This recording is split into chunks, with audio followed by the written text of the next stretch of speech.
What's up, everybody? Welcome back to LettermenRow.com. I am Jeremy Birmingham. That is Spencer Holbrook. This is Talking Stuff, the Ohio State recruiting podcast brought to you by Buyers Auto. If you're looking for an auto, go to buyersauto.com. And if you're looking for Ohio State recruiting information, you've come to the right place. That's Spencer and I. That's what we do. We talk about stuff. And we're going to talk about a few things on the Ohio State recruiting front. The first and foremost has to be, I guess, Spencer, the offer that went out late Monday night from Ohio State to offensive lineman Emil Wagner from Wayne Huber Heights High School down there near Dayton. It's sort of one of those key pieces in the recruiting class that's coming. And I know people are going to wonder, like, what changed? Why now? Does that mean the Buckeyes are going to lose out on Keontae Goodwin or blah, blah, blah? And I don't think it means any of those things, Spencer. So let's just start there. First and foremost, 6'6", 250 pounds. Emil Wagner is a house who is right now more of an athlete than an offensive lineman, but he is going to be a player that as he puts on the next 35, 40 pounds, it has the potential to be someone really special. Yeah, I think he's got the right frame. Ohio State looks for a certain frame in their offensive linemen. Well, it's kind of changing, I guess. They're looking for versatile frames in those offensive linemen, but he has the right build. I think they know that they can put some weight on him if he decides to join the class, and I think that's a key piece of this. Once you know that there are the tools to work with. I look back at that 2020 recruiting class where they took all those offensive linemen. And you look at a guy like Jacob James, Trey LaRue, Josh Fryer, Grant Tutan, all those guys, might not be guys like Paris Johnson who can step in right away, but they're all guys with the right frame and build where if you let them get in the program for a couple years, they're going to be contributors at some point. And I think that's what I see in Emil Wagner so far. And if he adds more weight and continues to progress, he could become one of those guys who could step in and play early in his career. I think the potential's there, and that's why Ohio State sees that potential. Yeah, Wagner is the number 5 ranked player in the state of Ohio in the class of 2022. And, he's a guy that we've talked about before on the website on Lettermen Row. And, what's the holdup? What's Ohio State waiting for? And really, they just wanted to see him in person. And right now, knowing that they're not going to get that opportunity to do that this summer, outside of potentially an official visit, they're not going to probably have camps and that kind of stuff. There was something I was told a couple of years ago by an Ohio State staff member, and it was this, and this is what sticks with me. If they're going to offer an in-state prospect eventually, they may as well offer him now. And I think that's ultimately where this comes from, the timing of it. Yeah, Ohio State's still going to recruit like heck. They're going to recruit Keontae Goodwin, Tyler Booker, Ernest Green. Those are, top tier offensive linemen. But someone like Emil Wagner is probably 3 or 4 years away from being able to contribute at Ohio State, just simply because of what he has to do physically to get bigger. But if you look at like Nick Petit-Frere, who was, the same height, 6'6", and he was like 260 pounds when he came out of Tampa, you can see similarities in their athleticism. And it doesn't really make sense for Ohio State to keep pushing and recruiting guys like Joe Brunner or someone else in Wisconsin or somewhere else around the country where you're like, hey, with the dead period continuing to be extended, why chase guys like Billy Schrouth and Joe Brunner when you have a player like Emil Wagner right down the street? Yes, you're not going to see him in camp this season, but you do have a full season of tape from his junior year. You have an opportunity, coming up in his senior year to see more of him. And if it was going to happen eventually, it may as well happen now. Yeah, and I think this is another example of when I talked about a couple weeks ago. I think the point still remains is Ohio State knows. Ohio State rarely ever waves a white flag, but it knows when to wave the white flag on certain prospects. You look at those guys like Brunner and Schrouth and Gunnar Givens, and it's just that's not going to happen. And so you start to look at the dominoes that are going to fall in this offensive tackle class, and you look, who's the next option? Who are the options for us? Well, we've got one right down the street. Why don't we take a look at that? And I think, like you said, if they're going to offer him eventually, may as well offer him now. And that's a tell that Ohio State is willing to take a commitment from an in-state guy if they offer him at some point. Yeah, and I think you talk about players around the country, Addison Nichols down in Georgia, who the Buckeyes were in a very good position for quite some time. But again, as the dead period extends, these kids are more likely going to be having to make decisions based on the places they've already visited or based on where they live. And, Ohio State's not really been able to get over that hump with some guys. And you don't know what happens from here with Zach Rice. You don't know what happens from here with Keontae Goodwin. But if you get an opportunity to add a player like Emil Wagner, who's a 4-star prospect, again, 13th ranked tackle in the country. Super high upside, very athletic. His brother, Aamil Wagner, was one of my favorite recruits in the last decade coming out of Wayne. I thought he was a player that should have played wide receiver in the Big Ten. Instead, he went to play basketball at Iowa. And I think that you just see that they know that they're going to be able to take 4 or 5 offensive linemen in this class. When you have Tegra Shabola already committed, why not just make the move with Wagner now so that he doesn't end up at Iowa or doesn't end up at Kentucky or somewhere else? Because if you wait until the summer, the fall, he's not going to be there, and that pursuit becomes a lot more difficult. He's weeks away from cutting down his list, and I think the Buckeyes realize, hey, we need to make sure he doesn't get out of the state. Yeah, and I think, like you said, at 6'6", 250 pounds, he's the 13th ranked offensive tackle in the country. His stock is not going down. It's only it can only go up from here. So I think that's an important thing to note. And so that decision, as I wrote about on Lettermen Row on Tuesday, I think you automatically have to put him in the commitment watch category. He's in state. He has an offer. I don't know that he's got a plan in place yet for, I'm going to commit on this day or whatever, but it now becomes one of those at any moment you could expect a commitment from him down the road. If he waits, good for him. I think that there's no reason to hurry for any of these kids right now, as we've talked about before, but you'd certainly put him in the expected commitment category.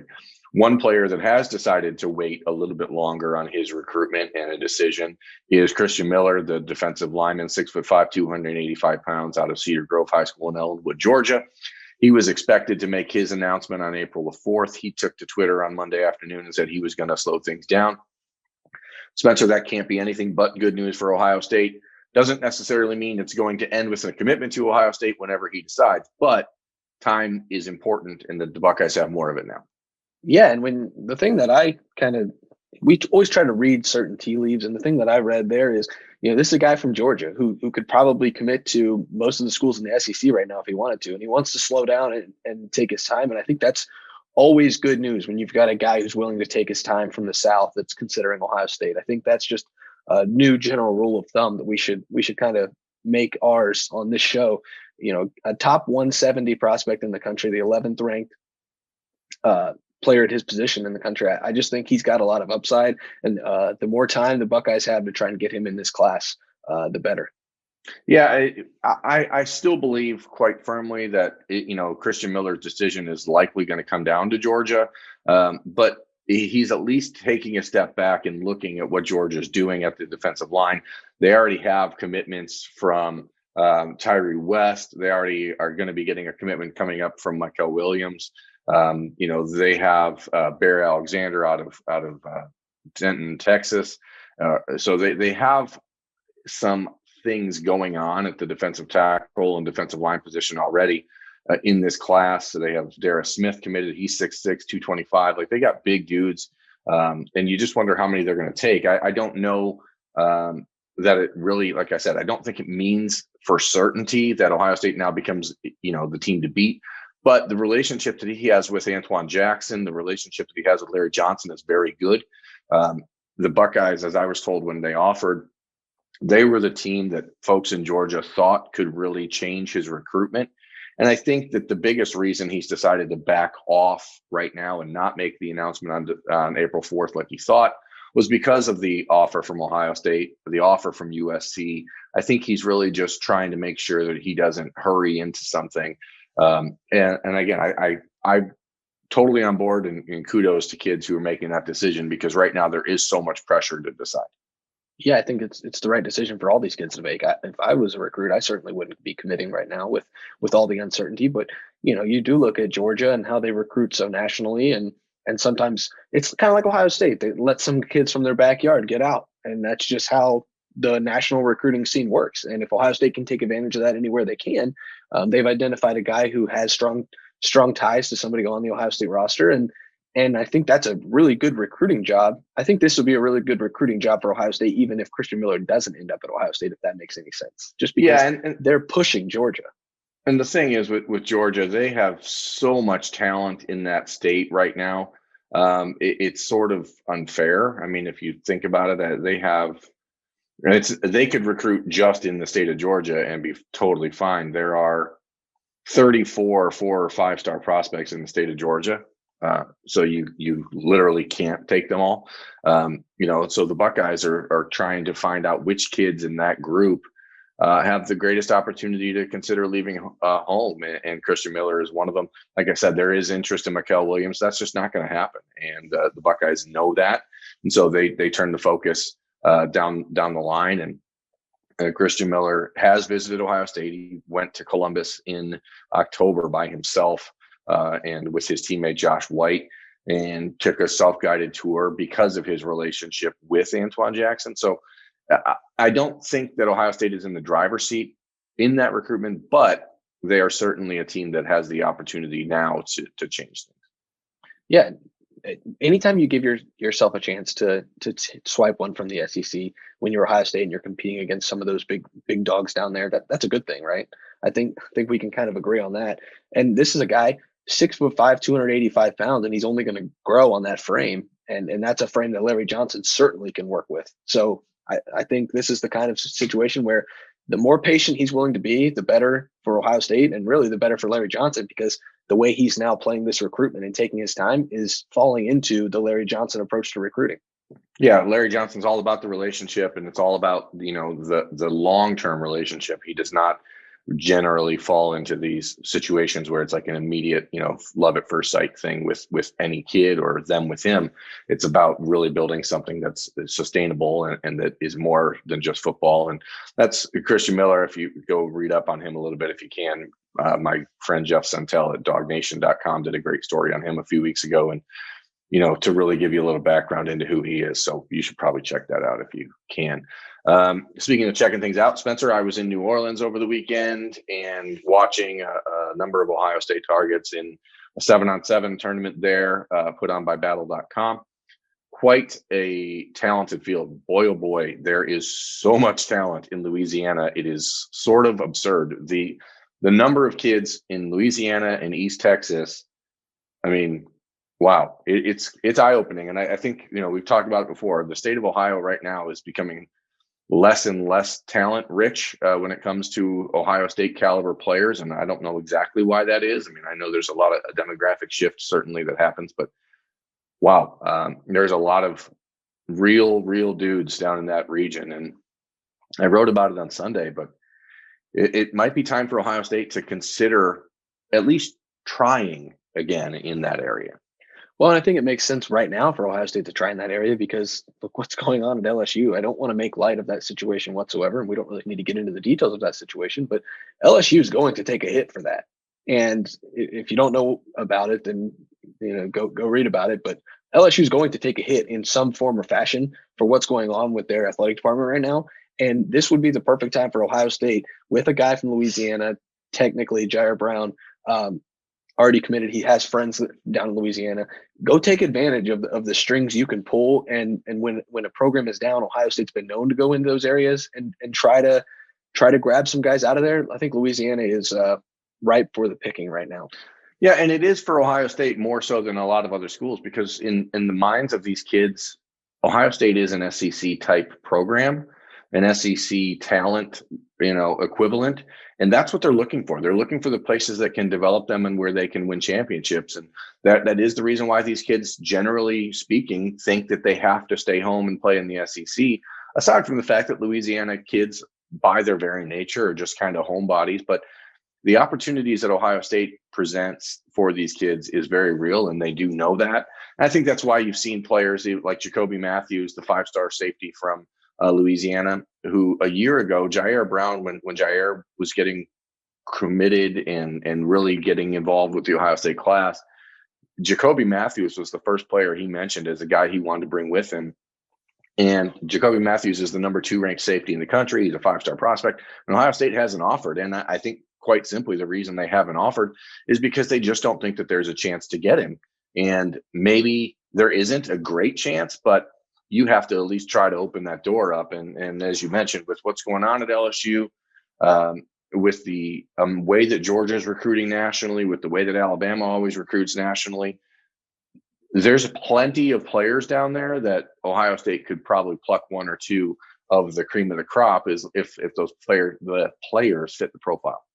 Yeah, and if you get one of the top 10 guys in Georgia and one of the top 10 guys in Louisiana, you're doing something right down in the South. I mean, really, that'd be a win for Ohio State. So I think it is worth it to dip down there and just see what happens, because you traditionally don't recruit that area. So why not try to get in there now? That way, if LSU does take a dip, you already have a small presence there.